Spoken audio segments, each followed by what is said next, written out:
प्यारे दर्शकों, नवा पंजाब चैनल के विचार चर्चा प्रोग्राम में तुहाडा निघा स्वागत है। इस प्रोग्राम दे विच मेरे नाल डॉक्टर सोनका सेठी हैं।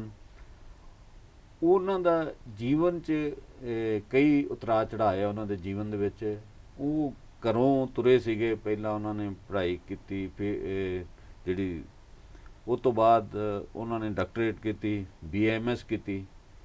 डॉक्टरी करन तो बाद उन्होंने अचानक जिहड़ा वो इंग्लिश दी MA की, उहदे च उन्होंने गोल्ड मैडलिस्ट बने। अचानक मतलब ये तब्दीलियां क्यों आईयां? हुण तक वो 7 किताबां लिख चुके आ।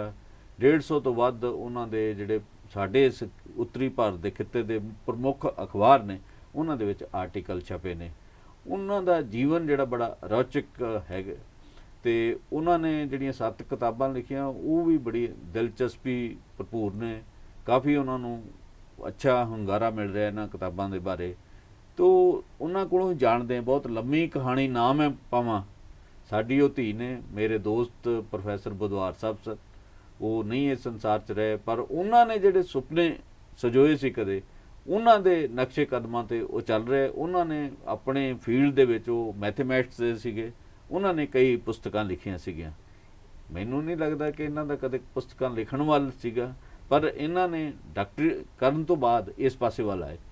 तो तुहाडा साडे चैनल च बहुत बहुत स्वागत है जी। Thank you. तो असीं चाहुंदे कि तुसीं साडे दर्शकां नाल अपनी जर्नी जिहड़ी है वो किवें तुसीं डॉक्टरी तो इधर नूं क्यों आए, लोग इस पासों दूजे डॉक्टरी वाल नूं जांदे है, इहदे बारे तुसीं जानकारी। थैंक यू सो मच मैनू अपने चैनल ते बुलाने वास्ते। जिवें तुसीं कहा मेरी लाइफ दी जर्नी बड़ी रोचक रही है। तो कई फैक्टर्स उहदे च इन्वॉल्व हैं। सब तो पहला तो यही फैक्टर सी भी जिस टाइम असी पढ़ते सी तां पेरेंट्स की इक्को ही ख्वाहिश हुंदी सी भी जे मुंडा है तो इंजीनियर बन जाए, तो जे बेटी है तो डॉक्टर बन जाए। तो माँ प्यो दी पर तुसीं दोने माँ बाप की ख्वाहिश के मुताबिक नहीं चले। नहीं ਤੁਹਾਨੂੰ ਉਹਨਾਂ ਡਾਕਟਰ ਬਣਾਇਆ, ਤੁਸੀਂ ਡਾਕਟਰੀ ਨਹੀਂ ਕੀਤੀ। ਬੇਟੇ ਨੂੰ ਇੰਜੀਨੀਅਰ ਪਾਸੇ ਵੱਲ ਤੋਰਿਆ, ਉਹਨੇ ਇੰਜੀਨੀਅਰਿੰਗ ਨਹੀਂ ਕੀਤੀ। नहीं उन्हें इंजीनियरिंग पूरी नहीं की थी, पर मैं डॉक्टरी पूरी की थी। मैं डॉक्टरी पूरी की थी, पर उस तो बाद क्योंकि मेरा मन नहीं सी उस पासे, मैं कदी बनना ही नहीं चाहया सी डॉक्टर। सिर्फ एक यही सी भी माँ बाप की ख्वाहिश है, इस करके ज़रूर पूरी करनी है। थोड़ा बहुत कोशिश भी कीता, प्रैक्टिस भी की, ये सोच के भी नहीं प्रैक्टिस करांगी फिर मन लग जाएगा, पर अल्टीमेटली मन रमिया नहीं उहदे च। और फिर जिवें बचपन तो मेरी मदर ने मैनू ऑबजर्व किया सी भी मैं सारा टाइम पढ़ती ही रहिंदी सी। किताबां पढ़न का बहुत शौक सी, और स्पैशली नॉवल पढ़न का, इंग्लिश नॉवल पढ़न का बहुत शौक सी। फिर कई सालों बाद मेरी मदर नू ये रियलाइज़ होया भी इहदा जिहड़ा पैशन है वो डॉक्टरी च नहीं है। हुण भी वेली बैठी घर च नॉवल ही पढ़ती रहिंदी है। तो उन्होंने मैनू ये सुझाव दिता भी जे नॉवल पढ़न का इन्ना शौक है तो इनू ही प्रोफैशन बना लो, MA इंग्लिश कर लो। वो MA इंग्लिश जदों कीती तो हालांकि उस टाइम मेरी बड़ी बेटी हो चुकी सी, उहदे नाल मैं पढ़ाई की, पर MA इंग्लिश च टॉप कर लिया मैं, यूनिवर्सिटी गोल्ड मैडल मिल गया। बस फिर उदों तो समझ आ गया भी जे थोड़ा जा पढ़ के इन्ना अच्छा आउटकम आ सकता है तो इसका मतलब फील्ड यही है मेरा चोजन।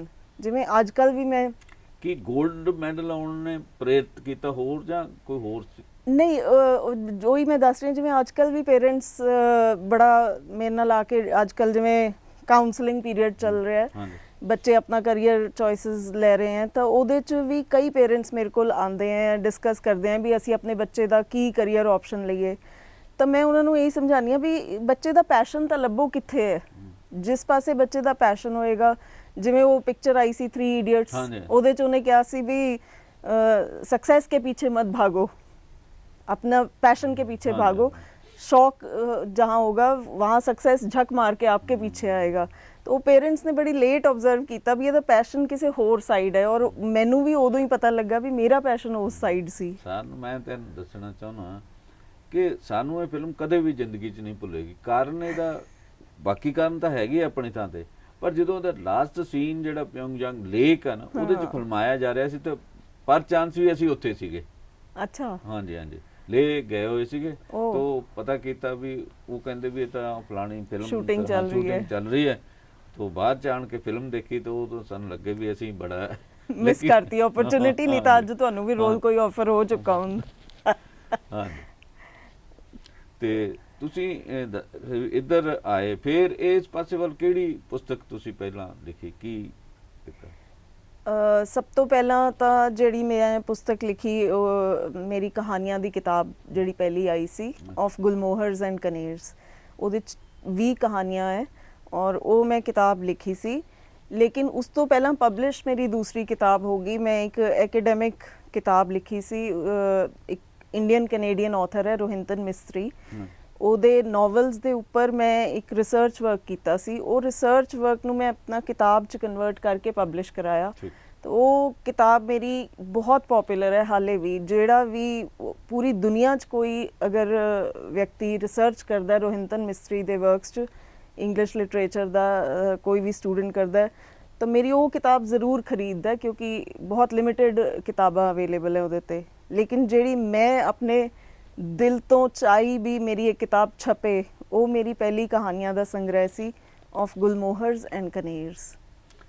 ਤੁਸੀਂ ਜਿਹੜਾ ਘਰ ਦਾ ਵਾਤਾਵਰਨ ਜਿਹੜਾ ਸੀ, ਤੁਹਾਡੇ ਇਨਲਾਜ, ਤੁਹਾਡੇ ਪਤੀ ਉਹ ਵੀ ਇੰਜੀਨੀਅਰ ਨੇ, ਉਹਨਾਂ ਨੇ ਕਦੇ ਕਿਹਾ ਵੀ ਨਹੀਂ ਤੁਹਾਨੂੰ ਇਹ ਜਿਹੜਾ ਡਾਕਟਰੀ ਦਾ ਪ੍ਰੋਫੈਸ਼ਨ ਇਹ ਕਰਨਾ ਚਾਹੀਦਾ, ਕਿ ਉਹਨਾਂ ਨੇ ਤੁਹਾਡੀ ਇਹਦੇ 'ਚ ਮਦਦ ਕੀਤੀ? ਕੀ ਤੁਸੀਂ ਇਹਦੇ ਬਾਰੇ ਕਹੋ? ਦੇਖੋ, ਹੁਣ ਇਹਨੂੰ ਸੰਜੋਗ ਕਹੋ ਜਾਂ ਜੋ ਮਰਜ਼ੀ ਕਹੋ, ਪਰ ਮੇਰੇ ਹਸਬੈਂਡ ਨੇ ਮੇਰੇ ਨਾਲ ਵਿਆਹ ਇਸ ਪਿੱਛੇ ਹੀ ਕੀਤਾ ਵੀ ਮੈਂ ਇੱਕ ਡਾਕਟਰ ਹਾਂ। ਅੱਛਾ। ਜੇ ਮੈਂ ਕਿਤੇ ਐਮਏ ਇੰਗਲਿਸ਼ ਪਹਿਲਾਂ ਕੀਤੀ ਹੁੰਦੀ ਤਾਂ ਉਹਨਾਂ ਨੇ ਮੇਰੇ ਨਾਲ ਵਿਆਹ ਨਹੀਂ ਸੀ ਕਰਨਾ, ਕਿਉਂਕਿ ਉਹਨਾਂ ਦੀ ਪਹਿਲੀ ਕੰਡੀਸ਼ਨ ਇਹ ਸੀ ਵੀ ਲੜਕੀ ਪ੍ਰੋਫੈਸ਼ਨਲ ਹੋਣੀ ਚਾਹੀਦੀ ਹੈ, ਜਾਂ ਇੰਜੀਨੀਅਰ ਜਾਂ ਡਾਕਟਰ। ਤਾਂ ਮੈਂ ਡਾਕਟਰ ਸੀ, ਇਸ ਕਰਕੇ ਉਹਨਾਂ ਨੇ ਮੇਰੇ ਨਾਲ ਵਿਆਹ ਕਰ ਲਿਆ। ਪਰ ਕਿਉਂਕਿ ਵਿਆਹ ਕਰ ਚੁੱਕੇ ਸੀ, ਫਿਰ ਉਸ ਤੋਂ ਬਾਅਦ ਉਹਨਾਂ ਦੀ ਮਰਜ਼ੀ ਨਹੀਂ ਚੱਲੀ। ਮੈਂ ਆਪਣੀ ਮਰਜ਼ੀ ਨਾਲ ਪੜ੍ਹਾਈ ਕੀਤੀ। ਫਿਰ ਉਹਨਾਂ ਨੇ ਮੈਨੂੰ ਨਹੀਂ ਰੋਕਿਆ, ਬਿਕੋਜ਼ ਉਹਨਾਂ ਨੇ ਦੇਖ ਲਿਆ ਵੀ ਮੇਰਾ ਇੰਟਰਸਟ ਇਸ ਸਾਈਡ ਹੈ, ਪੈਸ਼ਨ ਇਸ ਸਾਈਡ ਹੈ। ਤਾਂ ਉਹਨਾਂ ਨੇ ਮੈਨੂੰ ਕਿਹਾ ਨਹੀਂ, ਜੋ ਦਿਲ ਕਰ ਰਿਹਾ ਉਹ ਕਰੋ। ਔਰ ਇਸ ਗੱਲੋਂ ਮੇਰੇ ਇਨ-ਲॉज ਨੇ ਬਹੁਤ ਮੇਰਾ ਸਾਥ ਦਿੱਤਾ। ਮੇਰੇ ਫਾਦਰ ਇਨ ਲॉ, ਮੇਰੀ ਮਦਰ ਇਨ ਲॉ, ਉਹਨਾਂ ਨੇ ਪੂਰਾ ਮੇਰਾ ਸਹਿਯੋਗ ਕੀਤਾ। ਮੈਨੂੰ ਪੜ੍ਹਨ 'ਚ ਕਦੀ ਟੋਕਾ ਟਾਕੀ ਨਹੀਂ ਕੀਤੀ, ਕਿਸੇ ਵੇਲੇ ਨਹੀਂ ਕਿਹਾ ਵੀ ਨਹੀਂ ਪੜ੍ਹਾਈ ਛੱਡ ਕੇ ਘਰ ਦਾ ਕੰਮ ਕਰੋ। ਇੱਕ ਇਹ ਗੱਲ ਤੁਸੀਂ ਜਿਹੜੀ ਕਹੀ ਹੈ ਵੀ ਤੁਸੀਂ ਆਪਣਾ ਪੈਸ਼ਨ ਚੂਜ਼ ਕੀਤਾ, ਤੁਹਾਡੀਆਂ 2 ਬੇਟੀਆਂ ਨੇ, ਤੁਸੀਂ ਉਹਨਾਂ ਨੂੰ ਨਹੀਂ ਡਾਕਟਰ ਇੰਜੀਨੀਅਰ ਜਾਂ ਕੋਈ ਬਣਾਉਣ ਦੀ ਕੋਸ਼ਿਸ਼ ਕੀਤੀ? ਉਹਨਾਂ ਨੂੰ ਜਿਹੜਾ ਉਹਨਾਂ ਦਾ ਪੈਸ਼ਨ ਸੀ ਉਸੇ ਮੁਤਾਬਕ ਅੱਗੇ ਵਧਣ ਦਿੱਤਾ? ਬਿਲਕੁਲ। ਮੈਂ ਹੁਣੇ ਹੀ 2 ਦਿਨ ਪਹਿਲੇ ਹੀ ਹਿੰਦੁਸਤਾਨ ਟਾਈਮਸ 'ਚ ਮੇਰਾ ਇੱਕ ਲੇਖ ਆਇਆ ਜਿਹਦਾ ਸਰਨਾਮਾ ਹੈ ਬੁੱਕਸ ਔਰ career, learn to respect their choices. ਮੈਂ ਸਾਰੇ ਮਾਪਿਆਂ ਨੂੰ ਇਹੀ ਸਲਾਹ ਦਿੱਤੀ ਹੈ ਵੀ ਬੱਚਿਆਂ ਦੀ ਚੋਇਸਿਸ ਦੀ ਰਿਸਪੈਕਟ ਕਰਨਾ ਸਿੱਖੋ, ਉਹਨਾਂ 'ਤੇ ਆਪਣੀ ਮਰਜ਼ੀ ਨਾ ਥੋਪੋ।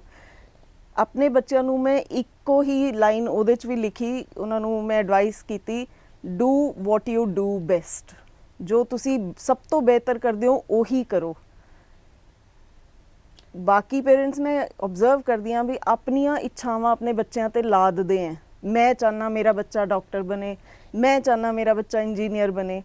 ਤੁਸੀਂ ਕਿਉਂ ਚਾਹੁੰਦੇ ਹੋ? ਜੇ ਤੁਸੀਂ ਇੰਨਾ ਚਾਹੁੰਦੇ ਸੀ ਤੁਸੀਂ ਆਪ ਬਣ ਜਾਂਦੇ। ਬੱਚੇ 'ਤੇ ਕਿਉਂ ਥੋਪਦੇ ਹੋ? ਬੱਚੇ ਨੂੰ ਪੁੱਛੋ ਵੀ ਤੇਰਾ ਐਪਟੀਟਿਊਡ ਕੀ ਹੈ, ਤੇਰਾ ਪੈਸ਼ਨ ਕੀ ਹੈ, ਉਹਨੂੰ ਉਹੀ ਫੋਲੋ ਕਰਨ ਦਿਓ। ਤੁਹਾਡੀ ਜਿਹੜੀ ਜ਼ਿੰਦਗੀ ਹੈ, ਕਿਉਂਕਿ ਤੁਹਾਡੇ ਫਾਦਰ ਸਾਡੇ ਦੋਸਤ ਸੀ, ਉਹਨਾਂ ਦਾ ਤੇ ਮਦਰ ਦਾ, ਤੁਹਾਡੇ ਇਨ-ਲਾਜ ਦਾ, ਤੁਸੀਂ ਕੀ ਸਮਝਦੇ ਵੀ ਤੁਹਾਡੀ ਜ਼ਿੰਦਗੀ ਨੂੰ ਕਿਸ ਗੱਲ ਨੇ, ਕਿਹੜੇ ਸ਼ਖਸੀਅਤ ਨੇ ਜ਼ਿਆਦਾ ਇੰਪੈਕਟ ਕੀਤਾ?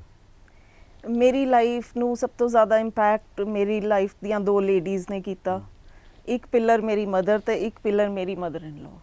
ਜੇ ਮੇਰੀ ਮਦਰ ਨੇ ਹਮੇਸ਼ਾ ਮੈਨੂੰ ਗਾਈਡ ਕੀਤਾ ਤਾਂ ਮੇਰੀ ਮਦਰ ਇਨ ਲॉ ਨੇ ਹਮੇਸ਼ਾ ਮੈਨੂੰ ਸਪੋਰਟ ਕੀਤਾ। ਇਸ ਕਰਕੇ ਮੇਰੀ ਲਾਈਫ ਦੇ 2 ਪਿਲਰਸ ਮੇਰੀਆਂ ਮਾਵਾਂ ਹੈ ਔਰ 2 ਅਗਲੇ ਪਿਲਰਸ ਮੇਰੀਆਂ ਦੋਨੋਂ ਬੇਟੀਆਂ ਹੈ। ਤੇ ਮੇਰੀ ਲਾਈਫ 'ਚ ਮੇਰੇ ਆਸ-ਪਾਸ ਜਿਹੜੀਆਂ ਲੇਡੀਜ਼ ਹੈ, ਵਿਮਨ ਹੈ, ਉਹਨਾਂ ਦਾ ਬਹੁਤ ਵੱਡਾ ਯੋਗਦਾਨ ਹੈ। ਉਹ ਮੈਨੂੰ ਹਰ ਮੋੜ 'ਤੇ ਸਪੋਰਟ ਕਰਦੇ ਰਹੇ ਹੈ। ਮੇਰੀ ਮਦਰ ਸਭ ਤੋਂ ਪਹਿਲੀ ਗਾਈਡ ਮੇਰੀ, ਔਰ ਮੇਰੀ ਮਦਰ ਇਨ ਲॉ ਮੇਰੀ ਦੁਨੀਆ 'ਚ ਸ਼ਾਇਦ ਸਭ ਤੋਂ ਵੱਡੀ ਸਪੋਰਟਰ ਹੈ। ਤੇ ਜਦੋਂ ਤੁਸੀਂ ਲਿਖਣਾ ਸ਼ੁਰੂ ਕੀਤਾ ਉਸ ਦੌਰ ਦੇ ਵਿੱਚ ਕਿਤਾਬ, ਕਈਆਂ ਨੂੰ ਤਾਂ ਮੈਂ ਦੇਖਦਾ ਆਥਰ ਨੂੰ ਉਹ ਜਿਹੜਾ ਪ੍ਰਕਾਸ਼ਕਾਂ ਦੇ ਮਗਰ ਗੇੜੇ ਲਾਉਂਦੇ ਵੀ ਮੇਰੀ ਕਿਤਾਬ ਛਪਾਓ, ਤੁਹਾਨੂੰ ਕੀ ਇਸ ਤਰ੍ਹਾਂ ਦਾ ਕੀ ਅਨੁਭਵ ਰਿਹਾ ਤੁਹਾਡਾ? ਦੇਖੋ, ਪ੍ਰੋਬਲਮ ਇਹੀ ਆਉਂਦੀ ਹੈ, ਇੱਕ ਤਾਂ ਅਸੀਂ ਛੋਟੇ ਸ਼ਹਿਰ 'ਚ ਰਹਿੰਦੇ ਹਾਂ ਜਿੱਥੇ ਕੋਈ ਪਬਲਿਸ਼ਿੰਗ ਹਾਊਸ ਹੀ ਨਹੀਂ ਹੈ। ਬੰਬੇ, ਦਿੱਲੀ 'ਚ ਜਾ ਕੇ ਪਬਲਿਸ਼ਿੰਗ ਹਾਊਸਿਸ ਦੇ ਗੇੜੇ ਕੱਟਣਾ ਮੇਰੇ ਤਾਂ ਵੱਸ ਦਾ ਨਹੀਂ ਸੀ। ਇਸ ਕਰਕੇ ਮੈਂ ਤਾਂ ਸੈਲਫ ਪਬਲਿਸ਼ਿੰਗ ਹੀ ਕਰਵਾਈਆਂ, ਜਿੰਨੀਆਂ ਬੁੱਕਸ ਕਰਵਾਈਆਂ। ਲੇਕਿਨ ਪੜ੍ਹਨ ਤੋਂ ਬਾਅਦ ਲੋਕਾਂ ਨੇ ਮੈਨੂੰ ਬਹੁਤ ਅੱਛੇ ਰਿਵਿਊਜ਼ ਦਿੱਤੇ। ਤਾਂ ਮੇਰੇ ਕੋਲ ਆਪਸ਼ਨਸ ਵੀ ਨਹੀਂ ਸੀ ਉਦੋਂ, ਬਹੁਤ ਜ਼ਿਆਦਾ ਨਿਊ ਕਮਰਸ ਨੂੰ ਕੋਈ ਚਾਂਸ ਵੀ ਨਹੀਂ ਦੇਣਾ ਚਾਹੁੰਦਾ ਸੀ। ਕਈ ਵੱਡੇ ਪਬਲਿਸ਼ਿੰਗ ਹਾਊਸਸ ਨੂੰ ਮੈਂ ਕੰਟੈਕਟ ਵੀ ਕੀਤਾ, बट एक ही स्टेटमेंट होंदी सी, मैडम शॉर्ट स्टोरीज हम नहीं पब्लिश करते, आप नॉवल लाइए, नॉवल पब्लिश करेंगे, ऑटोबायोग्राफी लाइए, बायोग्राफी लाइए किसी बड़े आदमी की, स्टोरीज हम पब्लिश नहीं करते। फिर मेरे को कोई ऑप्शन नहीं सी, क्योंकि मैं लिखी शॉर्ट स्टोरीज रही सी, तो फिर I went in for self publishing.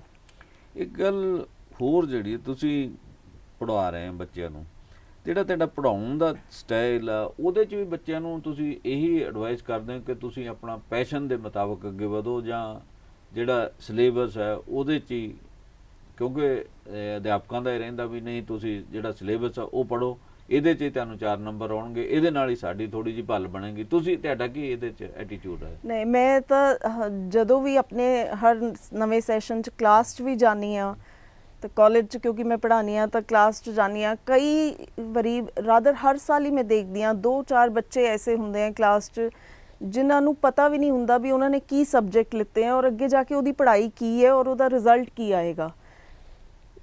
उन्होंने पूछो तुसी ये कोर्स क्यों ऑप्ट किया, तो वो कहेंगे पापा ने कहा सी ये करना है, या दोस्त कर रहे सी इस करके मैं भी कर रहा, या मेरे मामे ने कहा सी भी ये कर लै, इहदा बड़ा स्कोप है तां कर रहा। तो मैं उन्होंने हमेशा काउंसलिंग करदी हाँ भी बेटा ये देखो ये कोर्स च ये तुहानू पढ़ना पेगा, और मेरे हिसाब नाल ये तुहाडा ये कोर्स तुहाडे मतलब दा नहीं है, हाले भी टाइम है, चेंज करना चाहो तो कर सकते हो। कई बारी हुंदे बच्चे चेंज कर लेंदे हैं, ਜਿਹੜੇ ਬੱਚੇ नहीं चेंज करते क्योंकि उन्होंने पता ही नहीं अगे करना की है, फिर मैं देखती हाँ भी वो बहुत बुरी तरह रिड़क के ही पास होंदे हैं, हमेशा सप्लीमेंटरीज आंदियां रहिंदियां, रीअपीयर्स दिंदे रहंदे हैं, 4-4 5-5 सालों च डिग्री कोर्स पूरा करते हैं।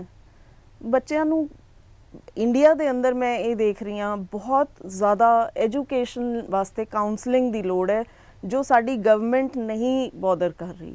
ਇੱਕ ਇਹ ਦੇਖਿਆ ਗਿਆ ਪਿਛਲੇ ਕੁਝ ਸਾਲਾਂ ਤੋਂ ਬੱਚਿਆਂ ਦੇ ਵਿੱਚ ਜ਼ਿਆਦਾ ਇਹ ਟ੍ਰੈਂਡ ਆ, ਪੇਰੈਂਟਸ ਦੇ ਵਿੱਚ ਟ੍ਰੈਂਡ ਆ ਵੀ ਇੱਥੇ ਰੁਜ਼ਗਾਰ ਨਹੀਂ ਮਿਲਦਾ ਤੇ ਬੱਚਿਆਂ ਨੂੰ ਆਈਲੈਟਸ ਕਰਾਓ ਤੇ ਵਿਦੇਸ਼ ਜਾਣ ਤੇ ਉੱਥੇ ਮਾਂ-ਬਾਪ ਦਾ ਵੀ ਖਹਿੜਾ ਛੁੱਟੇ ਤੇ ਅੱਗੇ ਜਾ ਕੇ ਉਹ ਭਾਵੇਂ ਜਿਵੇਂ ਮਰਜ਼ੀ ਧੱਕੇ ਖਾਣ, ਜੋ ਮਰਜ਼ੀ ਉਹਨਾਂ ਦੀ ਐਕਸਪਲੋਇਟੇਸ਼ਨ ਹੋਣ।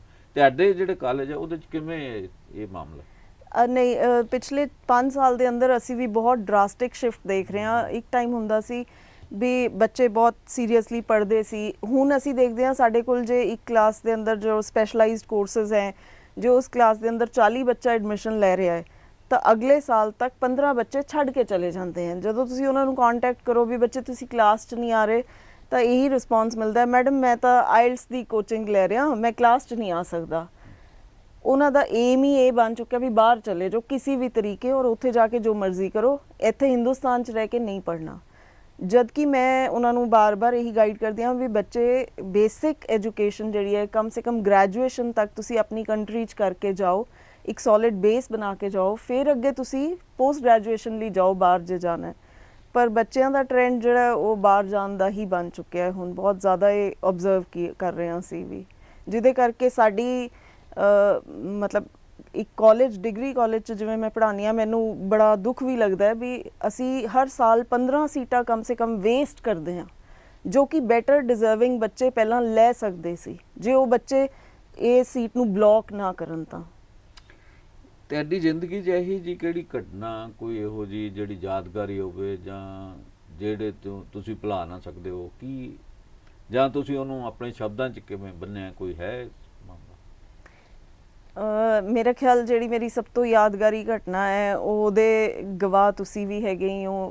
ਮੇਰੇ ਫਾਦਰ ਜਦੋਂ ਆਖਰੀ ਦਿਨਾਂ 'ਚ ਹਸਪੀਟਲ ਐਡਮਿਟ ਸੀ, ਉਹ ਐਸੇ ਇੱਕ 3 ਮਹੀਨੇ ਸੀ ਜਿਹੜੇ ਸ਼ਾਇਦ ਮੈਂ ਕਦੀ ਭੁੱਲ ਹੀ ਨਹੀਂ ਸਕਦੀ, ਔਰ ਉਸ ਤੋਂ ਪ੍ਰਭਾਵਿਤ ਹੋ ਕੇ ਜਿਹੜੀ ਮੈਂ ਆਪਣੀ ਪਹਿਲੀ ਕਹਾਣੀਆਂ ਦੀ ਕਲੈਕਸ਼ਨ ਸੀ ਉਹਦੇ 'ਚ ਮੈਂ ਆਪਣੇ ਫਾਦਰ ਬਾਰੇ ਸਟੋਰੀ ਵੀ ਲਿਖੀ ਸੀ, ਹਜ਼ਾरों ख्वाहिशें ऐसी, ਜਿਹਦੇ 'ਚ ਮੈਂ ਇੱਕ ਫਿਕਸ਼ਨਲ ਅਕਾਊਂਟ ਦਿੱਤਾ ਸੀ ਵੀ ਜਦੋਂ 3 ਮਹੀਨੇ ਹਸਪਤਾਲ 'ਚ ਬਿਸਤਰ 'ਤੇ ਪਏ ਸੀ, ਵੈਂਟੀਲੇਟਰ 'ਤੇ ਸੀ, ਬੋਲ ਨਹੀਂ ਸੀ ਸਕਦੇ, ਤਾਂ ਮੈਂ ਉਹ ਇਮੈਜਿਨ ਕੀਤਾ ਵੀ 3 ਮਹੀਨੇ ਦੇ ਅੰਦਰ ਉਹਨਾਂ ਨੇ ਬਿਸਤਰ 'ਤੇ ਪਏ ਹੋਏ ਕੀ ਸੋਚਿਆ ਹੋਣਾ। ਸ਼ਾਇਦ ਉਹਨਾਂ ਦੀਆਂ ਬਚਪਨ ਦੀਆਂ ਯਾਦਾਂ ਉਹਨਾਂ ਨੂੰ ਆਈਆਂ ਹੋਣੀਆਂ, ਆਪਣੇ ਪੇਰੈਂਟਸ ਦੀ ਯਾਦ ਆਈ ਹੋਣੀ, ਉਹਨਾਂ ਦਾ ਦਿਲ ਕੀਤਾ ਉਹਨਾਂ ਮੈਂ ਆਪਣੇ ਭੈਣਾਂ ਭਰਾ ਨੂੰ ਮਿਲਾਂ, ਮੈਂ ਆਪਣੇ ਬੱਚਿਆਂ ਨੂੰ ਇਹ ਦੱਸ ਕੇ ਜਾਵਾਂ, ਉਹ ਦੱਸ ਕੇ ਜਾਵਾਂ। ਆਪਣੀਆਂ ਦੋਸਤੀਆਂ ਪੁਰਾਣੀਆਂ ਯਾਦ ਆਈਆਂ ਹੋਣਗੀਆਂ, ਕਿੰਨਾ ਕੁਝ ਉਹਨਾਂ ਨੇ ਸੋਚਿਆ ਹੋਏਗਾ, ਕਿਉਂਕਿ ਜੋ ਇਨਸਾਨ ਬੋਲ ਨਹੀਂ ਸਕਦਾ ਸੋਚ ਤਾਂ ਰਿਹਾ ਨਾ, ਕੌਨਸ਼ੀਅਸ ਤਾਂ ਹੈ। ਤਾਂ ਉਹ ਮੈਨੂੰ 3 ਮਹੀਨੇ ਮੈਂ ਕਦੀ ਭੁਲਾਏ ਨਹੀਂ, ਭੁੱਲ ਸਕਦੀ। ਬਹੁਤ ਮੇਰੇ ਉੱਪਰ ਇੱਕ ਅਮਿਟ ਛਾਪ ਉਹਨਾਂ 3 ਮਹੀਨਿਆਂ ਨੇ ਛੱਡੀ ਹੋਈ ਹੈ। ਮੇਰਾ ਖਿਆਲ ਮੈਂ ਕਿੰਨੇ ਐਸੇ ਆਰਟੀਕਲਸ ਲਿਖ ਚੁੱਕੀ ਹਾਂ, ਕਿੰਨੀਆਂ ਐਸੀਆਂ ਕਹਾਣੀਆਂ ਲਿਖ ਚੁੱਕੀ ਹਾਂ ਜੋ ਮੇਰੇ ਫਾਦਰ ਨਾਲ ਰਿਲੇਟਡ ਹੈ। ਉਹ ਮੇਰਾ ਖਿਆਲ ਉਹ ਉਹਨਾਂ ਦੀ ਡੈਥ ਨੇ ਮੈਨੂੰ ਬਹੁਤ ਪ੍ਰਭਾਵਿਤ ਕੀਤਾ ਹੋਇਆ ਹੈ। ਹਾਲੇ ਤੱਕ I undergo through all those emotions. ਇੱਕ ਦੇਖਣ ਜਾਏ ਕਿ ਜਿਹੜੇ ਸਾਡੇ ਬਹੁਤ ਰਵਿੰਦਰਨਾਥ ਟੈਗੋਰ ਦਾ ਨਾਂ ਆਉਂਦਾ, ਉਹ ਬਹੁਤ ਜਿਨ੍ਹਾਂ ਨੇ ਲੇਖਕਾਂ ਨੂੰ ਬਹੁਤ ਵੱਡੇ ਪੱਧਰ ਤੇ ਪ੍ਰਭਾਵਿਤ ਕੀਤਾ, ਤੇ ਉਹਨਾਂ ਤੋਂ ਬਹੁਤ ਸਾਰੇ ਸਾਡੇ ਦੇਸ਼ ਦੇ ਲੇਖਕ ਪ੍ਰਭਾਵਿਤ ਹੋਏ। ਤੇ ਉਹਨਾਂ ਨੇ ਆਪ ਅੰਗਰੇਜ਼ੀ 'ਚ ਲਿਖਣਾ ਛੱਡ ਕੇ ਆਪਣੀ ਮਦਰ ਟੰਗ 'ਚ ਲਿਖਣਾ ਸ਼ੁਰੂ ਕੀਤਾ। ਤੁਹਾਡੇ ਤੇ ਨਹੀਂ ਲੱਗਦਾ ਵੀ ਤੁਹਾਨੂੰ, ਤੁਸੀਂ ਸਾਰੀਆਂ ਜਿੰਨੀ ਹੁਣ ਤੱਕ ਕਿਤਾਬਾਂ ਲਿਖੀਆਂ ਉਹ ਇੰਗਲਿਸ਼ 'ਚ ਨੇ, ਵੀ ਤੁਸੀਂ ਵੀ ਆਪਣੀ ਮਦਰ ਟੰਗ 'ਚ ਕਦੇ ਲਿਖੋ ਕੁਛ? ਇਹ ਬੜਾ ਟ੍ਰਿਕੀ ਜਿਹਾ ਕੁਐਸਚਨ ਹੈ, ਕਿਉਂਕਿ ਮੇਰੇ ਖਿਆਲ ਲੈਂਗੁਏਜ ਕਦੀ ਵੀ ਲਿਟਰੇਚਰ ਲਈ ਬੈਰੀਅਰ ਨਹੀਂ ਹੋ ਸਕਦੀ। ਇਹ ਕੋਈ ਜ਼ਰੂਰੀ ਨਹੀਂ ਵੀ ਜੇ ਮੇਰੀ ਮਾਂ ਬੋਲੀ ਪੰਜਾਬੀ ਹੈ ਤਾਂ ਮੈਂ ਪੰਜਾਬੀ 'ਚ ਹੀ ਜ਼ਰੂਰ ਲਿਖਾਂ। ਸ਼ਾਇਦ ਮੇਰਾ ਥਾਟ ਪ੍ਰੋਸੈਸ ਜਿਹੜਾ ਉਹ ਇੰਗਲਿਸ਼ 'ਚ ਹੀ ਆਉਂਦਾ ਹੈ। ਮੈਂ ਜ਼ਿਆਦਾ ਕੰਫਰਟੇਬਲ ਹਾਂ ਇੰਗਲਿਸ਼ 'ਚ ਸੋਚ ਕੇ, ਇਸ ਕਰਕੇ ਜੋ ਮੈਂ ਲਿਖਦੀ ਹਾਂ ਉਹ ਇੰਗਲਿਸ਼ 'ਚ ਹੀ ਹਾਲੇ ਨਿਕਲਦਾ ਹੈ। ਹਾਂ, ਸਪੌਂਟੇਨੀਅਸ ਜਦੋਂ ਵੀ ਕੋਈ ਰਿਐਕਸ਼ਨ ਹੁੰਦਾ ਉਹ ਪੰਜਾਬੀ 'ਚ ਜ਼ਰੂਰ ਹੁੰਦਾ ਹੈ, ਪਰ ਮੇਰਾ ਖਿਆਲ ਕਿਉਂਕਿ ਸ਼ਾਇਦ ਮੈਂ ਹਾਲੇ ਇੰਨਾ ਪੰਜਾਬੀ ਲਿਟਰੇਚਰ ਪੜ੍ਹਿਆ ਵੀ ਨਹੀਂ ਹੈ, ਇਸ ਕਰਕੇ ਮੈਂ ਉਹਦੇ 'ਚ ਜ਼ਿਆਦਾ ਨਹੀਂ ਲਿਖ ਪਾਉਂਦੀ ਹਾਂ। ਬੋਲਣ ਨੂੰ ਤਾਂ ਮੈਂ ਕਿੰਨਾ ਵੀ ਬੋਲ ਸਕਦੀ ਹਾਂ, ਪਰ ਲਿਖਣ ਵਾਸਤੇ ਇੱਕ ਜਿਹੜੀ ਤੁਹਾਨੂੰ ਸਪੈਸ਼ਲ ਇਮੋਸ਼ਨ, ਇੱਕ ਇਮੋਸ਼ਨਲ ਕਨੈਕਟ ਉਸ ਲਿਟਰੇਚਰ ਨਾਲ ਚਾਹੀਦਾ ਹੁੰਦਾ, ਉਹ ਹਾਲੇ ਮੇਰੇ ਅੰਦਰ ਨਹੀਂ ਆਇਆ। ਜਦੋਂ ਮੈਂ ਬਹੁਤ ਸਾਰਾ ਪੰਜਾਬੀ ਲਿਟਰੇਚਰ ਪੜ੍ਹ ਲਾਂਗੀ, ਕੋਸ਼ਿਸ਼ 'ਚ ਲੱਗੀ ਹੋਈ ਹਾਂ, ਮੈਂ ਕਾਫੀ ਪੜ੍ਹ ਰਹੀ ਹਾਂ। ਜਦੋਂ ਬਹੁਤ ਮੈਨੂੰ ਲੱਗੇਗਾ ਵੀ ਮੈਂ ਪੜ੍ਹ ਚੁੱਕੀ ਹਾਂ, ਫਿਰ ਸ਼ਾਇਦ ਉਹ ਆਟੋਮੈਟਿਕਲੀ ਲਿਖਿਆ ਵੀ ਜਾਏ, ਕਿਉਂਕਿ ਇੰਗਲਿਸ਼ ਲਿਟਰੇਚਰ ਮੈਂ ਇੰਨਾ ਪੜ੍ਹ ਚੁੱਕੀ ਹਾਂ ਵੀ ਉਹ ਫਲੋ ਕਰਦਾ ਹੁਣ। ਇੰਗਲਿਸ਼ ਲਿਟਰੇਚਰ ਜਾਂ ਪੰਜਾਬੀ ਲਿਟਰੇਚਰ ਜਾਂ ਰਸ਼ੀਅਨ ਲਿਟਰੇਚਰ, ਕਿਹੜੇ ਆਥਰ ਨੇ ਤੁਹਾਨੂੰ ਸਭ ਤੋਂ ਵੱਧ ਪ੍ਰਭਾਵਿਤ ਕੀਤਾ ਜ਼ਿੰਦਗੀ 'ਚ? ਬਹੁਤ ਸਾਰੇ ਐਸੇ ਆਥਰ ਹੈ ਜਿਨ੍ਹਾਂ ਨੇ ਪ੍ਰਭਾਵਿਤ ਕੀਤਾ ਮੈਨੂੰ। ਮੈਨੂੰ ਲੱਗਦਾ ਸਭ ਤੋਂ ਜ਼ਿਆਦਾ ਮੈਨੂੰ ਇੱਕ ਆਇਰਿਸ਼ ਰਾਈਟਰ ਹੈ, ਪੁਰਾਣੇ ਟਾਈਮ ਦੀ ਨਹੀਂ ਹੈ, ਕੰਟੈਂਪਰੇਰੀ ਹੀ ਹੈ, ਸਿਸੀਲੀਆ ਅਹਰਨ। ਉਹਨੇ ਮੈਨੂੰ ਬਹੁਤ ਪ੍ਰਭਾਵਿਤ ਕੀਤਾ। ਉਹ ਮੇਰੇ ਕੋਲ ਉਹਦੀ ਸਾਰੀ ਕਲੈਕਸ਼ਨ ਹੈ, ਜਿੰਨੇ ਵੀ ਅੱਜ ਤੱਕ ਉਹਨੇ ਨਾਵਲਸ ਲਿਖੇ ਹੈ। ਉਹਦੇ ਨਾਵਲਸ ਜਿਹੜੇ ਹੁੰਦੇ ਆ ਬੜੀ ਸਿੰਪਲ ਲੈਂਗੁਏਜ 'ਚ ਹੁੰਦੇ ਹੈ, ਔਰ ਛੋਟਾ ਜਿਹਾ ਲਾਈਫ ਦਾ ਕੋਈ ਐਕਸਪੀਰੀਅੰਸ ਜਿਹਨੂੰ ਅਸੀਂ ਆਮ ਤੌਰ 'ਤੇ ਨਜ਼ਰ ਅੰਦਾਜ਼ ਕਰ ਦਿੰਦੇ ਹਾਂ ਵੀ ਇਹ ਕੋਈ ਬੜੀ ਵੱਡੀ ਗੱਲ ਨਹੀਂ ਹੈ, ਉਹਦੇ ਉੱਤੇ ਬੇਸਡ ਉਹ ਇੰਨਾ ਅੱਛਾ ਲਿਖ ਕੇ ਦਿੰਦੀ ਹੈ ਵੀ ਤੁਹਾਡਾ ਪੜ੍ਹਦੇ ਪੜ੍ਹਦੇ ਰੋਣਾ ਨਿਕਲ ਜਾਂਦਾ ਹੈ ਵੀ ਇਹ ਤਾਂ ਮੇਰੇ ਨਾਲ ਵੀ ਬੀਤਦੀ ਹੈ, ਹਰ ਰੋਜ਼ ਬੀਤਦੀ ਹੈ, ਮੈਂ ਕਿਉਂ ਨਹੀਂ ਸੋਚਦੀ ਕਿ ਵੀ ਇਹਦਾ ਸੋਲਿਊਸ਼ਨ ਇਸ ਤਰ੍ਹਾਂ ਹੋ ਸਕਦਾ ਹੈ। ਸਿਸੀਲੀਆ ਅਹਰਨ ਤੋਂ ਮੈਂ ਬਹੁਤ ਜ਼ਿਆਦਾ ਪ੍ਰਭਾਵਿਤ ਹੋਈ। ਮੈਂ ਹਮੇਸ਼ਾ ਹਰ ਜਗ੍ਹਾ ਉਹਦੀ ਇੱਕ ਕੋਟੇਸ਼ਨ ਹੈ, ਉਹਦਾ ਇੱਕ ਨਾਵਲ ਹੈ 100 ਨੇਮਸ, ਉਹਦੀ ਉਹ ਕੋਟੇਸ਼ਨ ਮੈਂ ਹਮੇਸ਼ਾ ਹਰ ਜਗ੍ਹਾ ਕੋਟ ਕਰਦੀ ਹਾਂ। ਉਹ ਕੋਟੇਸ਼ਨ ਇਸ ਤਰ੍ਹਾਂ ਹੈ ਵੀ every ordinary person has an extraordinary story. ਹਰ ਸਾਧਾਰਨ ਆਦਮੀ ਕੋਲ ਇੱਕ ਅਸਾਧਾਰਨ ਕਹਾਣੀ ਹੈ, ਜਿਹੜੀ ਉਹ ਜਦੋਂ ਲਿਖ ਦਿੰਦਾ ਤਾਂ ਉਹ ਉਹਦੀ ਲਾਈਫ ਦੀ ਇੱਕ ਮੇਜਰ ਅਚੀਵਮੈਂਟ ਬਣ ਜਾਂਦੀ ਹੈ। ਤੇ ਤੁਸੀਂ ਉਹ ਕਹਾਣੀ ਕਦੋਂ ਲਿਖਣ ਜਾ ਰਹੇ? ਮੈਂ ਕਈ ਲਿਖ ਚੁੱਕੀ ਹਾਂ ਐਸੀਆਂ 2 ਕਲੈਕਸ਼ਨਸ ਮੇਰੀਆਂ ਸ਼ਾਰਟ ਸਟੋਰੀਜ਼ ਦੀਆਂ ਆ ਚੁੱਕੀਆਂ। ਪਹਿਲੀ ਆਈ ਸੀ ਆਫ ਗੁਲਮੋਹਰਸ ਐਂਡ ਕਨੇਰਸ 2008 'ਚ, ਫਿਰ 2018 'ਚ, ਫਿਰ 2021 'ਚ ਮੇਰੀ ਦੂਸਰੀ ਕਲੈਕਸ਼ਨ ਆਈ ਸੀ Easter lilies and other stories. ਤਾਂ ਕਈ ਲਿਖ ਚੁੱਕੀ ਹਾਂ, ਮੇਰੀ ਲਾਈਫ ਤੋਂ ਇੰਸਪਾਇਰਡ ਹੈ, ਕਈ ਐਸੀਆਂ ਹੈ, ਬਟ ਕੁਛ ਐਕਸਟਰਾ ਆਰਡੀਨਰੀ ਗੱਲਾਂ ਹਾਲੇ ਬਾਕੀ ਹੈ। ਸਾਡੇ ਦੇਸ਼ ਦੇ ਵਿੱਚ ਹਿੰਦੀ ਲਿਟਰੇਚਰ ਬਹੁਤ ਵੱਡੇ ਪੱਧਰ 'ਤੇ ਆ, ਬੰਗਾਲੀ ਲਿਟਰੇਚਰ ਦਾ ਆਪਣਾ ਇੱਕ ਸਥਾਨ ਹੈ, ਮਲਿਆਲੀ ਦਾ, ਫਿਰ ਤੇਲਗੂ ਦਾ, ਸਾਰੇ ਪਾਸੇ। ਤੁਹਾਡੇ ਕੋਈ ਭਾਰਤੀ ਲੇਖਕ ਕਿਹੜਾ ਹੈ ਜਿਹਦਾ ਤੁਹਾਡੇ 'ਤੇ ਕੋਈ ਇੰਪੈਕਟ? ਭਾਰਤੀ ਲੇਖਕ ਮੈਨੂੰ R.K. ਨਾਰਾਇਣ ਬਹੁਤ ਪਸੰਦ ਹੈ। ਹਾਲਾਂਕਿ ਉਹ ਇੰਗਲਿਸ਼ 'ਚ ਲਿਖਦਾ ਹੈ, ਔਰ ਮੇਰੇ ਹਸਬੈਂਡ ਵੀ ਬਹੁਤ ਜ਼ਿਆਦਾ ਇੰਪਰੈਸਡ ਹੈ। ਉਹ ਮੈਨੂੰ ਹਮੇਸ਼ਾ ਪ੍ਰੇਰਿਤ ਕਰਦੇ ਆ ਵੀ ਤੂੰ ਇਹੋ ਜਿਹਾ ਲਿਖ, R.K. ਨਾਰਾਇਣ ਵਾਕਨ ਲਿਖ, ਐਸੀ ਲੈਂਗੁਏਜ ਜਿਹੜੀ ਹਰ ਬੰਦੇ ਨੂੰ ਸਮਝ ਆ ਜਾਏ, ਪਰ ਇਮੋਸ਼ਨ ਹੋਏ ਉਹਦੇ 'ਚ, ਔਰ ਉਹਦੇ 'ਚ ਕੁਛ ਥੋੜ੍ਹਾ ਜਿਹਾ ਕਾਮੇਡੀ ਹੋਏ, ਥੋੜ੍ਹਾ ਜਿਹਾ ਲਾਈਟਰ ਵੇਨ 'ਚ ਹੋਏ, ਔਰ ਕੁਝ ਇੰਪੋਰਟੈਂਟ ਮੈਸੇਜ ਹੋਏ। ਤੇ ਮੇਰੇ ਹਸਬੰਡ ਵੀ ਬਹੁਤ ਇੰਪ੍ਰੈਸਡ ਹੈ, ਮੈਨੂੰ ਹਮੇਸ਼ਾ ਕਹਿੰਦੇ ਆ ਵੀ ਉਸ ਤਰ੍ਹਾਂ ਦਾ ਲਿਖ। ਮੈਂ ਕੋਸ਼ਿਸ਼ ਕਰ ਰਹੀ ਹਾਂ, ਹਾਲੇ ਟਾਈਮ ਲੱਗੇਗਾ ਉਸ ਲੈਵਲ ਤੱਕ ਪਹੁੰਚਣ 'ਚ, ਬਟ ਕੋਸ਼ਿਸ਼ ਜਾਰੀ ਹੈ। ਆਰ ਕੇ ਨਾਰਾਇਣ ਤੋਂ ਮੈਂ ਬਹੁਤ ਇੰਪ੍ਰੈਸਡ ਹਾਂ। ਤੇ ਫਿਊਚਰ ਪਲਾਨਿੰਗ ਕੀ ਹੈ ਤੁਹਾਡੀ? ਫਿਊਚਰ ਪਲੈਨਿੰਗ ਇਸ ਸਾਲ 'ਚ ਮੇਰੀਆਂ ਕੋਸ਼ਿਸ਼ ਹੈ ਵੀ ਮੇਰੀਆਂ 2 ਹੋਰ ਕਿਤਾਬਾਂ ਆ ਜਾਣ। ਪਹਿਲੀ ਮੇਰੀ ਹੁਣ ਸਭ ਤੋਂ ਪਹਿਲਾਂ ਆਏਗੀ ਜਿਹੜੀ, ਉਹ ਮੇਰੀ ਪਹਿਲੀ ਪੋਇਟਰੀ ਕਲੈਕਸ਼ਨ ਆਏਗੀ। ਹੁਣ ਮੈਂ ਕਵਿਤਾਵਾਂ 1.5 ਸਾਲ ਤੋਂ ਲਿਖ ਰਹੀ ਹਾਂ। ਬਹੁਤ ਜਲਦੀ ਨਹੀਂ ਮੈਂ ਲਿਖ ਸਕਦੀ, ਕਿਉਂਕਿ ਮੈਨੂੰ ਪੋਇਟਰੀ ਦਾ ਇੱਕ ਸੈੱਟ ਸਟਰਕਚਰ ਵੀ ਚਾਹੀਦਾ ਹੁੰਦਾ। ਮੈਂ ਅੱਜ ਕੱਲ੍ਹ ਜਿਵੇਂ ਆਮ ਪੋਇਟਰੀ ਚੱਲ ਰਹੀ ਹੈ ਵੀ ਜੋ ਦਿਲ 'ਚ ਆਇਆ ਉਹ ਲਿਖਤਾ, ਚਾਹੇ ਉਹ ਦੇ 'ਚ ਕੋਈ ਸਟਰਕਚਰ ਹੈ, ਚਾਹੇ ਰਿਦਮ ਹੈ, ਚਾਹੇ ਰਾਈਮ ਹੈ, ਉਹ ਮੈਟਰ ਨਹੀਂ ਕਰਦਾ। ਜਿਹਨੂੰ ਅਸੀਂ ਕਹਿੰਦੇ ਹਾਂ ਮਿਊਜ਼ਿੰਗਸ, ਉਹ ਮੇਰੇ ਤੋਂ ਨਹੀਂ ਲਿਖਿਆ ਜਾਂਦਾ। ਮੈਨੂੰ ਇੱਕ ਪੋਇਟਰੀ ਦਾ ਰਿਦਮਿਕ ਸਟਰਕਚਰ ਚਾਹੀਦਾ ਹੈ, ਤਾਂ ਉਹ ਲਿਖਣ 'ਚ ਮੈਨੂੰ ਥੋੜ੍ਹਾ ਟਾਈਮ ਲੱਗਦਾ ਹੈ। ਬਟ ਇਸ ਸਾਲ ਦੇ ਅੰਦਰ ਹੋਪਫੁਲੀ ਸਤੰਬਰ ਜਾਂ ਅਕਤੂਬਰ 'ਚ ਉਹ ਕਿਤਾਬ ਆ ਜਾਏਗੀ। ਉਸ ਤੋਂ ਬਾਅਦ ਮੈਂ ਆਪਣਾ ਪਹਿਲਾ ਨਾਵਲ ਲਿਖਣਾ ਸ਼ੁਰੂ ਕਰਾਂਗੀ। ਤੁਹਾਡੇ ਆਲੇ ਦੁਆਲੇ ਤੁਸੀਂ 3 ਸ਼ਹਿਰਾਂ ਨਾਲ ਜੁੜੇ ਹੋ, ਪਟਿਆਲਾ, ਅੰਬਾਲਾ, ਚੰਡੀਗੜ੍ਹ। ਟ੍ਰਾਇੰਗਲ ਮਤਲਬ ਹੈ ਇਹਨਾਂ 'ਚ, ਜਿਹੜੀ ਇਹ ਟ੍ਰਾਇੰਗਲ ਹੈ, ਇਹਨਾਂ 'ਚੋਂ ਇਸ ਏਰੀਏ ਦਾ ਜਿਹੜਾ ਜੀਵਨ, ਉਹਦੇ ਬਾਰੇ ਕਦੇ ਲਿਖਣ ਦਾ ਜਾਂ ਜਿਹੜਾ ਨਾਵਲ ਲਿਖਣਾ, ਕੀ ਉਹ ਇਸ ਏਰੀਏ 'ਚੋਂ? ਹਾਂ, ਨਾਵਲ ਮੇਰਾ ਪੱਕਾ ਸੋਚਿਆ ਹੋਇਆ ਵੀ ਉਹ ਅੰਬਾਲੇ 'ਚੋਂ ਹੀ ਨਿਕਲੇਗਾ, ਕਿਉਂਕਿ ਅੰਬਾਲਾ ਦਾ ਇਤਿਹਾਸ ਹੈ। ਅੰਬਾਲਾ ਕੰਟੋਨਮੈਂਟ ਹੈ ਔਰ ਅੰਬਾਲਾ ਕੰਟੋਨਮੈਂਟ 'ਚ ਬਹੁਤ ਸਾਰਾ ਇਤਿਹਾਸ ਹੈ। ਬੜੇ ਪੁਰਾਣੇ, ਜਿਵੇਂ ਕਲੋਨੀਅਲ ਟਾਈਮ ਦਾ ਕੰਟੋਨਮੈਂਟ ਏਰੀਆ ਹੈ। ਤੁਸੀਂ ਕਈ ਬਿਲਡਿੰਗਸ ਹੈ ਜਿਹੜੀਆਂ ਕਲੋਨੀਅਲ ਟਾਈਮ ਦੀਆਂ ਹੈ, ਤਾਂ ਉਹ ਬਿਲਡਿੰਗਸ ਦੇਖ ਕੇ ਮੈਨੂੰ ਕਈ ਕਹਾਣੀਆਂ ਜਿਵੇਂ ਬਣਦੀਆਂ ਰਹਿੰਦੀਆਂ ਅੰਦਰ ਹੀ ਅੰਦਰ। ਤਾਂ ਸੋਚਿਆ ਤਾਂ ਮੈਂ ਇਹੀ ਹੈ ਵੀ ਮੇਰਾ ਨਾਵਲ ਜਿਹੜਾ ਹੈ ਉਹ ਅੰਬਾਲਾ 'ਚ ਹੀ ਬਣੇਗਾ। ਪੁਰਾਣੇ ਪ੍ਰੀ ਕਲੋਨੀਅਲ ਟਾਈਮਸ ਤੋਂ ਸ਼ੁਰੂ ਹੋਏਗਾ, ਜਦੋਂ ਅੰਬਾਲੇ ਨੂੰ ਯੂ ਨਾਲ ਲਿਖਿਆ ਜਾਂਦਾ ਸੀ, ਅੰਬਾਲਾ, ਤਾਂ ਅੱਗੇ ਆ ਕੇ ਉਹ ਏ ਵਾਲੇ ਅੰਬਾਲਾ ਤੱਕ ਪਹੁੰਚੇਗਾ। ਤਾਂ ਮੇਰਾ ਪਲੈਨਿੰਗ ਹੈ ਵੀ ਨਾਵਲ ਅੰਬਾਲਾ 'ਚ ਹੀ ਹੋਏਗਾ। ਨਹੀਂ, ਇਹ ਅੰਬਾਲਾ ਆ ਗਿਆ ਹੁਣ ਤਾਂ, ਜਦੋਂ ਅੱਗੇ ਸੰਸਾਰ ਬੜੀ ਤੇਜ਼ੀ ਨਾਲ ਬਦਲ ਰਿਹਾ, ਉਹ ਬਦਲਦੇ ਸੰਸਾਰ ਦੀ ਕਹਾਣੀ ਕਹੇਗਾ ਜਾਂ ਬੀਤੇ ਸੰਸਾਰ ਦੀ ਕਹੇਗਾ? ਨਹੀਂ, ਬੀਤੇ ਦੀ ਕਹੇਗਾ। ਇਹ ਬਦਲਦੇ ਸੰਸਾਰ ਵੱਲ ਮੈਂ ਨਹੀਂ ਜਾ ਸਕਦੀ। ਮੇਰਾ ਜਿਹੜਾ ਪੜ੍ਹਨ ਦਾ ਵੀ ਹੈ ਸ਼ੌਕ, ਮੈਂ ਹਿਸਟੋਰੀਕਲ ਫਿਕਸ਼ਨ ਜ਼ਿਆਦਾ ਪੜ੍ਹਦੀ ਹਾਂ। ਮੈਨੂੰ ਇਤਿਹਾਸ ਨਾਲ ਬਹੁਤ ਪਿਆਰ ਹੈ। ਮੈਨੂੰ ਇਤਿਹਾਸਿਕ ਕਹਾਣੀਆਂ ਬਹੁਤ ਚੰਗੀਆਂ ਲੱਗਦੀਆਂ, ਇਤਿਹਾਸਿਕ ਨਾਵਲ ਬੜੇ ਚੰਗੇ ਲੱਗਦੇ ਹੈ ਔਰ ਜੁੜਾਵ ਮੈਂ ਫੀਲ ਕਰਦੀ ਹਾਂ। ਇਸ ਤੋਂ ਇਲਾਵਾ ਕੋਈ ਖਾਸ ਗੱਲ ਜੇ ਤੁਸੀਂ ਸਾਡੇ ਦਰਸ਼ਕਾਂ ਨੂੰ ਕਹਿਣੀ ਚਾਹੋ, ਮੈਂ ਜਿਹੜੇ ਲੇਖਕ, ਨਵੇਂ ਲੇਖਕ ਆ ਰਹੇ, ਉਹ ਕੀ ਜ਼ਿੰਦਗੀ 'ਚ ਕਿਵੇਂ ਬਿਹਤਰ ਲਿਖਣ, ਕਿਵੇਂ ਬਿਹਤਰ ਆਪਣੀ ਜਿਹੜੀ ਲੇਖਣੀ ਆ ਉਹਨੂੰ ਕਿਵੇਂ ਜ਼ਿਆਦਾ ਬਿਹਤਰ ਬਣਾਉਣ, ਤਾਂ ਕਿ ਲੋਕਾਂ ਦੇ ਉਹ ਖਿੱਚ ਦਾ ਕੇਂਦਰ ਬਣ ਸਕੇ? ਹਾਂ, ਮੈਂ ਹਮੇਸ਼ਾ ਤੋਂ ਹੀ ਇਹੀ ਗੱਲ, ਬਹੁਤ ਸਾਰੇ ਕਾਲਜਸ, ਸਕੂਲਸ 'ਚ ਜਦੋਂ ਜਾਂਦੀ ਹਾਂ, ਵਰਕਸ਼ਾਪਸ ਕਰਵਾਉਂਦੀ ਹਾਂ, ਜਾਂ ਬਹੁਤ ਸਾਰੇ ਬੱਚਿਆਂ ਨੂੰ ਮੈਂ ਗਾਈਡ ਕਰਦੀ ਹਾਂ, ਮੇਰੇ ਆਪਣੇ ਲਿਟਰੇਚਰ ਦੇ ਸਟੂਡੈਂਟਸ ਹੈ ਜਾਂ ਬੜੇ ਯੰਗ ਰਾਈਟਰਸ ਵੀ ਕਈ ਵਾਰੀ ਮੇਰੇ ਨਾਲ ਡਿਸਕਸ ਕਰਦੇ, ਤਾਂ ਮੇਰੀ ਸਭ ਤੋਂ ਵੱਡੀ ਉਹਨਾਂ ਨੂੰ ਸੁਜੈਸ਼ਨ ਇਹੀ ਹੁੰਦੀ ਹੈ ਵੀ ਜਿੰਨਾ ਲਾਈਫ 'ਚ ਤੁਸੀਂ ਪੜ੍ਹੋਗੇ ਓਨਾ ਅੱਛਾ ਲਿਖ ਸਕੋਗੇ। ਅੱਜ ਦੀ ਡੇਟ 'ਚ ਵੀ, ਹੁਣ ਤਾਂ ਸਾਡੀ ਆਈ ਸਾਈਟ ਵੀ ਇੰਨੀ ਵੀਕ ਹੋ ਚੁੱਕੀ ਹੈ, ਪਰ ਤਾਂ ਵੀ ਦਿਨ 'ਚ 5-6 ਘੰਟੇ ਰੀਡਿੰਗ ਮੈਂ ਅੱਜ ਵੀ ਕਰਦੀ ਹਾਂ। ਕੋਈ ਨਾ ਕੋਈ ਕਿਤਾਬ ਮੇਰੀ ਸ਼ੁਰੂ ਹੋਈ ਰਹਿੰਦੀ ਹੈ।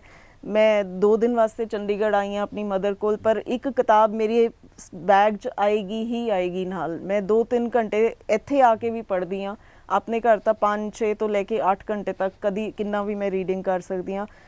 ਆਈ ਥਿੰਕ ਮੇਰੀ ਜਿਹੜੀ ਇੰਨੀ ਰੀਡਿੰਗ ਦੀ ਹੈਬਿਟ ਸੀ, ਉਹਨੇ ਹੀ ਅੱਜ ਮੈਨੂੰ ਇਸ ਸਟੇਚਰ 'ਤੇ ਪਹੁੰਚਾਇਆ। ਜੋ ਮੈਂ ਲਿਖਦੀ ਹਾਂ ਉਹਦੇ 'ਚੋਂ ਨਜ਼ਰ ਆਉਂਦਾ ਵੀ ਹਾਂ ਕੁਛ ਤਾਂ ਡੈਪਥ ਹੋਏਗੀ। ਬੜੇ ਸਾਰੇ ਰਾਈਟਰਸ ਜਿਹੜੇ ਆ ਉਹ ਬੜੀ ਜਲਦੀ 'ਚ ਹੁੰਦੇ ਆ ਵੀ ਅਸੀਂ ਛਾਪ ਦਈਏ ਕਿਤਾਬ। ਮੈਂ ਉਹਨਾਂ ਨੂੰ ਕਹਿੰਦੀ ਹਾਂ, ਪੇਸ਼ੈਂਸ ਰੱਖੋ। ਤੁਸੀਂ ਆਪਣੀ ਕਿਤਾਬ ਛਾਪ ਕੇ ਲੋਕਾਂ ਨੂੰ ਕੀ ਦਿਖਾਉਣਾ ਚਾਹੁੰਦੇ ਹੋ? ਆਪਾਂ ਜੇ ਰਾਈਟਰ ਹੈ, ਆਪਾਂ ਨੂੰ ਕਿਸੇ ਨੂੰ ਕੁਝ ਪ੍ਰੂਵ ਕਰਨ ਦੀ ਲੋੜ ਨਹੀਂ ਹੈ। ਜੋ ਰਾਈਟਿੰਗ ਜਦੋਂ ਡੈਪਥ ਆਏਗੀ ਉਦੋਂ ਹੀ ਬੈਟਰ ਆਏਗੀ। ਤਾਂ ਪਹਿਲਾਂ ਪੜ੍ਹੋ, ਬਹੁਤ ਸਾਰਾ ਪੜ੍ਹੋ, ਫਿਰ ਲਿਖੋ। ਬੱਚਿਆਂ ਨੂੰ ਇਹ ਲੱਗਦਾ ਨਹੀਂ ਮੈਂ 50 ਕਵਿਤਾਵਾਂ ਲਿਖ ਲਈਆਂ, ਬਸ ਛਾਪ ਦਿਓ, ਹੁਣ ਮੇਰੀ ਛਾਪ ਦਿਓ। ਚਾਹੇ ਕਵਿਤਾਵਾਂ 'ਚ ਡੈਪਥ ਹੈ, ਕੋਈ ਮੀਨਿੰਗ ਹੈ ਜਾਂ ਨਹੀਂ ਹੈ, ਉਹ ਥੋੜ੍ਹਾ ਘੱਟ ਸੋਚਦੇ ਆ। ਉਹਨਾਂ ਨੂੰ ਹੁੰਦਾ ਵੀ ਨਹੀਂ ਅਸੀਂ ਪਬਲਿਸ਼ਡ ਆਥਰ ਹੋ ਜਾਈਏ। ਪਰ ਮੇਰਾ ਖਿਆਲ, ਸਲਾਹ ਜਿਹੜੀ ਮੈਂ ਹਮੇਸ਼ਾ ਦਿੰਦੀ ਹਾਂ ਯੰਗਸਟਰਸ ਨੂੰ ਵੀ ਔਰ ਬੱਚਿਆਂ ਨੂੰ ਵੀ ਔਰ ਯੰਗ ਰਾਈਟਰਸ ਨੂੰ ਵੀ, ਪੜ੍ਹਨਾ ਬਹੁਤ ਜ਼ਰੂਰੀ ਹੈ। ਆਪਣੇ ਅੰਦਰ ਰੀਡਿੰਗ ਹੈਬਿਟ ਡਿਵੈਲਪ ਕਰੋ। ਦਿਨ 'ਚ ਐਟਲੀਸਟ 2-3 ਘੰਟੇ ਤਾਂ ਜ਼ਰੂਰ ਰੀਡਿੰਗ ਕਰਨੀ ਕਰਨੀ ਹੈ। ਤੁਹਾਡਾ ਕਾਲਜ ਦਾ ਤਜਰਬਾ ਵੀ ਹੈਗਾ, ਘਰ ਦਾ ਤਜਰਬਾ ਵੀ ਹੈਗਾ, ਆਲੇ ਦੁਆਲੇ ਦਾ ਤਜਰਬਾ ਵੀ ਹੈਗਾ।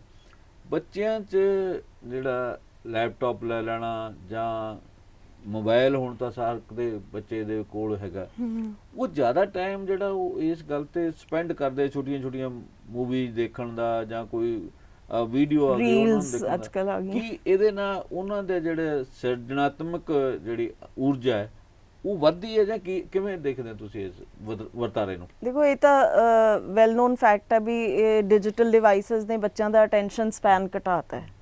ਉਹ ਉਹਨਾਂ ਨੂੰ ਜਲਦੀ ਰਹਿੰਦੀ ਹੈ ਕਿਉਂਕਿ ਸ਼ਾਰਟ ਰੀਲਸ ਦਾ ਟ੍ਰੈਂਡ ਚੱਲ ਗਿਆ ਹੈ, ਬਲੌਗਸ ਦਾ ਟ੍ਰੈਂਡ ਚੱਲ ਗਿਆ ਹੈ। ਬਲੌਗਸ 'ਚ ਬੱਚਿਆਂ ਨੂੰ ਹੁੰਦਾ ਬਸ ਸਕਰੋਲ ਕਰਦੇ ਰਹੋ, ਮੋٹے-ਮੋٹے ਪੁਆਇੰਟਸ ਪੜ੍ਹਦੇ ਰਹੋ, ਗੱਲ ਖਤਮ, ਸਮਝ ਆ ਗਏ, ਮੋਟੀ-ਮੋਟੀਆਂ ਗੱਲਾਂ ਸਮਝ ਆ ਗਈਆਂ, ਬਾਕੀ ਪੜ੍ਹਨ ਦੀ ਲੋੜ ਨਹੀਂ। ਇਸ ਤਰ੍ਹਾਂ ਹੀ ਰੀਲਸ ਹੈ, ਟਿਕਟੌਕ ਆ ਗਿਆ ਸੀ ਇੱਕ ਟਾਈਮ ਤੇ ਵੀ ਬਸ 10-10 ਸੈਕਿੰਡ 'ਚ ਕੁਝ ਕਰਕੇ ਦਿਖਾ ਦਿਓ, ਬਸ ਬਾਕੀ ਖਤਮ ਹੈ। ਲੇਕਿਨ ਰਾਈਟਿੰਗ ਜਿਹੜੀ ਹੈ ਔਰ ਅਦਰਵਾਈਜ਼ ਲਾਈਫ ਜਿਹੜੀ ਹੈ ਉਹ ਇੱਕ ਆਰਟ ਫਾਰਮ ਹੈ। ਕਿਸੇ ਵੀ ਆਰਟ ਫਾਰਮ ਲਈ ਸਾਧਨਾ ਚਾਹੀਦੀ ਹੈ ਜਿਹੜੀ ਸੈਕਿੰਡਸ ਜਾਂ ਮਿੰਟਸ 'ਚ ਨਹੀਂ ਹੋ ਸਕਦੀ। ਇੱਕ ਅੱਛੀ ਲਾਈਫ ਵਾਸਤੇ ਮੇਰੇ ਖਿਆਲ ਤਾਂ ਇਨਸਾਨ ਨੂੰ ਸਾਧਨਾ ਦੀ ਲੋੜ ਹੈ, ਜਿਹਦੇ 'ਚ ਉਹਦੇ ਅੰਦਰ ਟਿਕਾਵ ਹੋਣਾ ਚਾਹੀਦਾ ਹੈ। ਟਿਕਾਵ ਹੋਏਗਾ ਤਾਂ ਹੀ ਕ੍ਰੀਏਟਿਵਿਟੀ ਬਾਹਰ ਆਏਗੀ। ਤਾਂ ਇਹ ਡਿਜੀਟਲ ਡਿਵਾਈਸਸ ਨੇ ਕ੍ਰੀਏਟਿਵਿਟੀ ਜਿੱਥੇ ਲੋਕਾਂ ਦੀ ਬਾਹਰ ਲਿਆਤੀ ਹੈ, ਮੈਨੂੰ ਲੱਗਦਾ ਥੋੜੀ ਸ਼ੈਲੋ ਕ੍ਰੀਏਟਿਵਿਟੀ ਵੀ ਬਾਹਰ ਆਈ ਹੈ। ਇਨ ਡੈਪਥ ਵਾਲੀ ਜਿਹੜੀ ਕ੍ਰੀਏਟਿਵਿਟੀ ਹੈ ਉਹ ਥੋੜੀ ਜੀ ਲੋਕਾਂ ਦੀ ਦਬ ਕੇ ਰਹਿ ਗਈ ਹੈ। ਸੋ ਡਾਕਟਰ ਸੋਨਕਰ ਸੇਠੀ, ਤੁਹਾਡਾ ਸਾਡੇ ਸਟੂਡੀਓ 'ਚ ਆਉਣ ਤੇ ਅਸੀਂ ਤੇ ਸਾਡੇ ਦਰਸ਼ਕਾਂ ਨਾਲ ਗੱਲਬਾਤ ਕਰਨ ਲਈ ਬਹੁਤ ਬਹੁਤ ਸ਼ੁਕਰੀਆ। ਆਸ ਕਰਾਂਗੇ ਕਿ ਅਸੀਂ ਜਲਦੀ ਤੁਹਾਡੇ ਨਾਲ ਜਦੋਂ ਤੁਸੀਂ ਨਾਵਲ ਲੈ ਕੇ ਆਵੋ ਜਾਂ ਉਹ ਨਾਵਲ ਕੰਪਲੀਟ ਕਰ ਲਓ ਜਾਂ ਕੁਝ ਨਵਾਂ ਲਿਖੋ, ਉਹ ਤੋਂ ਪਹਿਲਾਂ ਇੱਕ ਇੰਟਰਵਿਊ ਤੁਹਾਡੇ ਨਾਲ ਹੋਰ ਕਰੀਏ। ਤੇ ਇੱਥੇ ਹੀ ਮੈਂ ਤੁਹਾਡੇ ਤੋਂ ਤਾਂ ਆਪਣੇ ਦਰਸ਼ਕਾਂ ਕੋਲੋਂ ਆਗਿਆ ਲੈਣਾ। ਬਹੁਤ ਬਹੁਤ ਧੰਨਵਾਦ। Thank you so much.